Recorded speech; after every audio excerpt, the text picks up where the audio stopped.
Welcome back to The Breakdown with me, NLW. It's a daily podcast on macro, Bitcoin, and the big picture power shifts remaking our world. The Breakdown is sponsored by Nexo.io, Arculus, and FTX, and produced and distributed by CoinDesk. What's going on, guys? It is Tuesday, April 19th, and today we are talking about the IMF's latest financial stability report, and specifically, its kind of extensive comments about the crypto and digital asset space. Before we dig in, however, a few housekeeping items. There are two ways to enjoy the breakdown. You can listen to the breakdown on the CoinDesk Crypto Podcast Network feed, which features both the breakdown but also other shows. You can also listen on the breakdown only feed, which, as you might imagine, has just the breakdown.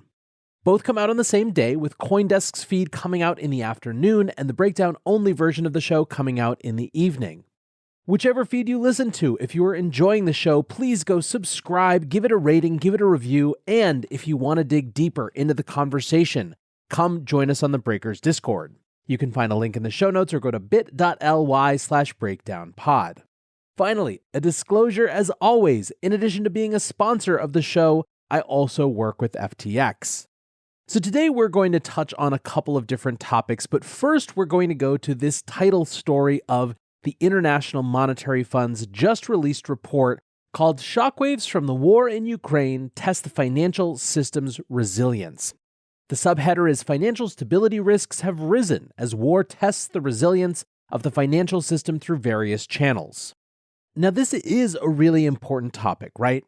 We live in a highly globally interconnected economy, and such a big disruption has ramifications for the resilience of the system. In fact, in a lot of ways, you could view the breakdown for the past couple of months as being a daily update on the resiliency or threats to resiliency of the financial system.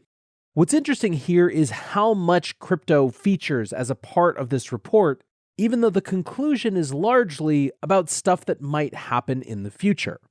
The introduction says crypto asset trading volumes against some emerging market currencies have spiked following the introduction of sanctions against Russia and the use of capital restrictions in Russia and Ukraine. This is occurring against a longer-term increase in such cross-border transactions, bringing to the fore the challenges of applying capital flow measures and sanctions. And really here in this first couple of sentences, you have the position, I believe, of this report, which is more or less using the Ukraine and Russia war as a way to talk about how crypto could be a problem in the future, despite there not being a lot of evidence that it's a problem right now. The key section is called Risks of Cryptozation and Sanction Evasion Through the Crypto Ecosystem. And here's the key section. The war in Ukraine has brought to the forefront some of the challenges that regulators face in terms of applying sanctions and capital flow management measures. Crucially, the implementation of such measures require that intermediaries verify the identities of the transacting parties. The crypto ecosystem, however, could allow users to circumvent such requirements through several means, including 1, the use of exchanges and other crypto asset providers that are non-compliant with sanctions and/or capital flow management measures, 2, poor implementation of adequate due diligence procedures by crypto asset providers, and 3, the use of technologies and platforms that increase the anonymity of transactions, such as mixers, decentralized exchanges, and privacy coins. Interestingly, the report also hones in on mining, saying, over time, sanctioned countries could also allocate more resources towards evading sanctions through mining. Mining for energy-intensive blockchains like Bitcoin can allow countries to monetize energy resources, some of which cannot be exported due to sanctions. The monetization happens directly on blockchains and outside the financial system where the sanctions are implemented. Miners can also generate revenues directly from users that pay transaction fees to miners, which in this case might be sanctioned governments. At this point, the share of mining in countries under sanctions and the overall size of mining revenues suggest that the magnitude of such flows is relatively contained, though risks to financial integrity remain. For example, the monthly average of all Bitcoin mining revenues last year was about $1.4 billion, of which Russian miners could have captured close to 11% and Iranian miners 3%. Now, there's a lot to unpack around this mining section.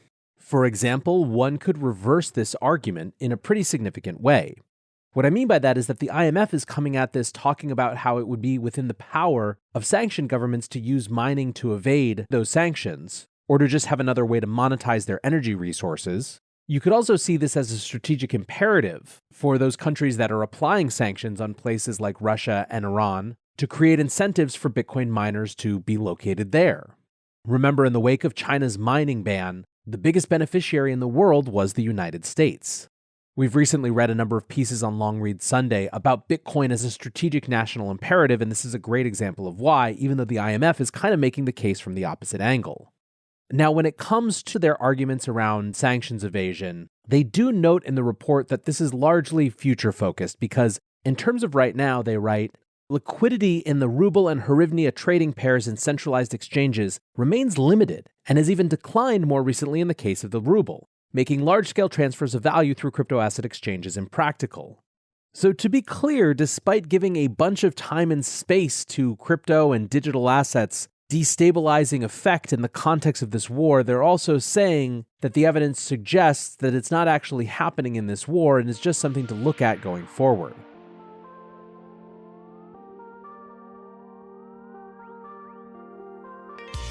Looking for ways to step up your crypto game? Then go with Nexo. For starters, you get free crypto for each purchase or swap.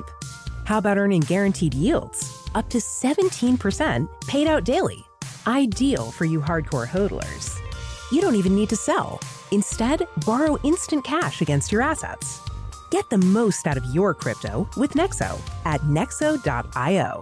That's nexo.io. Meet Arculus, the next generation cold storage wallet. Arculus secures your crypto using 3-factor authentication, providing a simpler, safer, and smarter way to store, buy, swap, send, and receive crypto.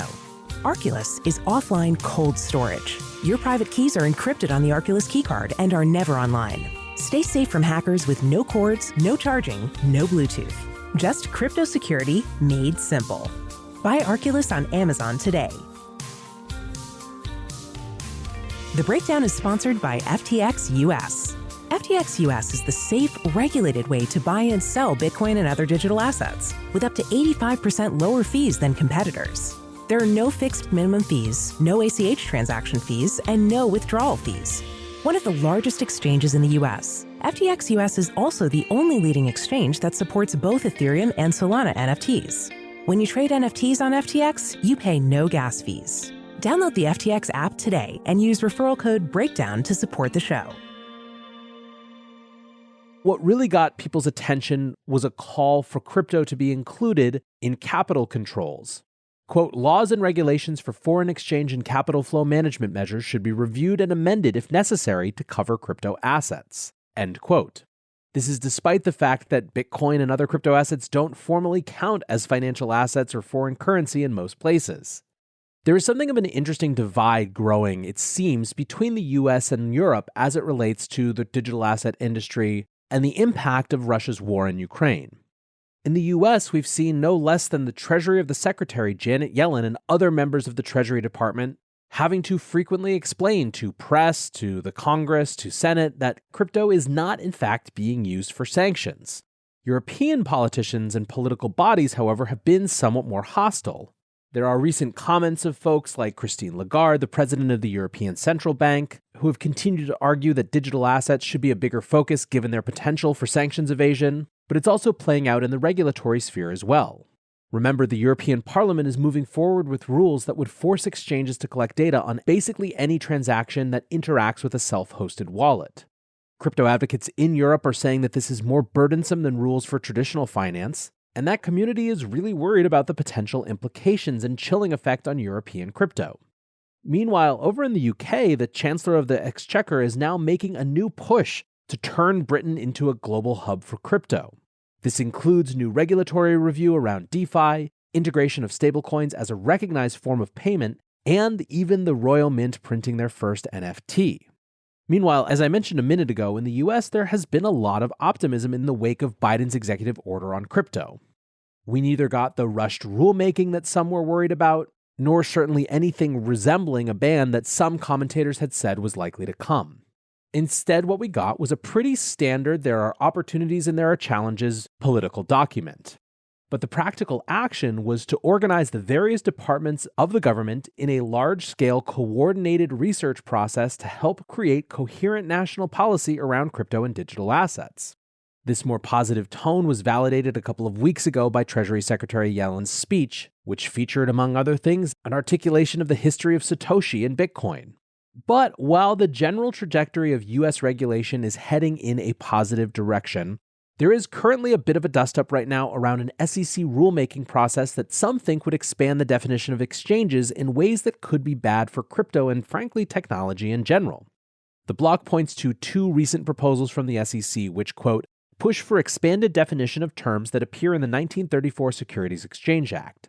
In general, the rulemaking seems to require crypto exchanges to register with the SEC as exchanges and market makers to register with the SEC as broker-dealers. The big concern here is not just crypto specifically, but just the potential implications of those expanding definitions as a whole.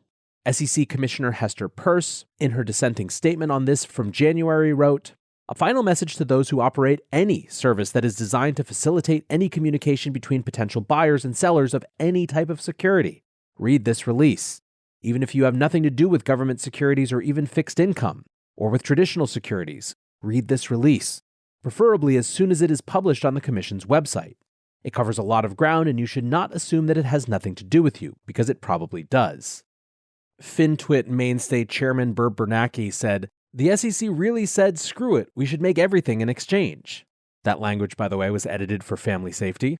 Going on, Burb says, "Technology, an exchange. Signal, exchange. ICE chat, separate from ICE, it's now its own exchange too. If they go by the broader definition of bringing together people to buy and sell stuff, Facebook Marketplace is an exchange." There have been a ton of crypto companies commenting on this as well, as you might expect, but it's not just the industry that has taken notice. On April 18th, two senior members of the House Financial Services Committee, including ranking Republican member Representative Patrick McHenry, Republican from North Carolina, and Bill Huizenga, Republican from Michigan, wrote a letter to SEC Chair Gary Gensler with a pretty loud critique of these recent rulemakings. They write, "The SEC fails to identify the problem that the rulemakings are intended to solve, particularly as it relates to requiring certain market participants facilitating digital asset transactions to register with the SEC." The letter from the representatives also critiques the approach to the rulemakings, specifically in terms of their length. Quote, "We are concerned the proposed rulemakings total nearly 800 pages and include more than 300 questions for comments combined." So where we are now is we're in the open comment period, and as I said, crypto organizations of all stripes have been sharing their public comments. If you want to see the tenor of that discussion and their specific arguments, go check out Jake Chervinsky on Twitter. Jake is at Jay Chervinsky, and he's the head of policy at Blockchain Association. He sums it up, quote, "As usual, the crypto industry is showing up in a big way." And I think this is a really important thing to keep in mind as we have more and more of these moments where there are big things going on around the world of regulations in particular that seem like they might have dramatic impact for the crypto industry. More than ever, the digital asset space is in the regulatory and political spotlight. There are going to be more of exactly these types of debates and discussions. The government, particularly in the US, laborious though it might be, also creates space for public comment, for discussion, for discourse. There are paths and avenues for companies and advocates for this industry to go speak to representatives.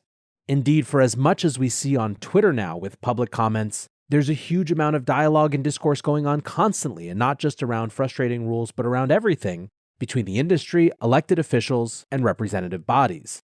I continue to think that while we're in a period of heightened importance as it relates to the regulatory process, it's hard not to see it as a net positive thing given how engaged the industry is and given how many politicians seem to be willing to be engaged with us as well.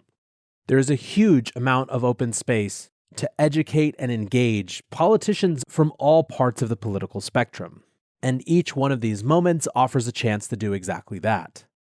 For now, I want to say thanks again to my sponsors, Nexo.io, Arculus, and FTX, and thanks to you guys for listening. Until tomorrow, be safe and take care of each other. Peace. Hey, Breakdown listeners, come join CoinDesk's Consensus 2022, the festival for the decentralized world, this June 9th through the 12th in Austin, Texas.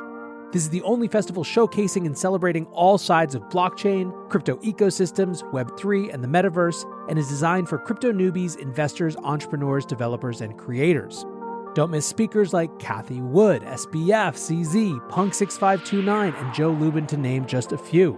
Use code BREAKDOWN to get 15% off your pass at coindesk.com/consensus2022.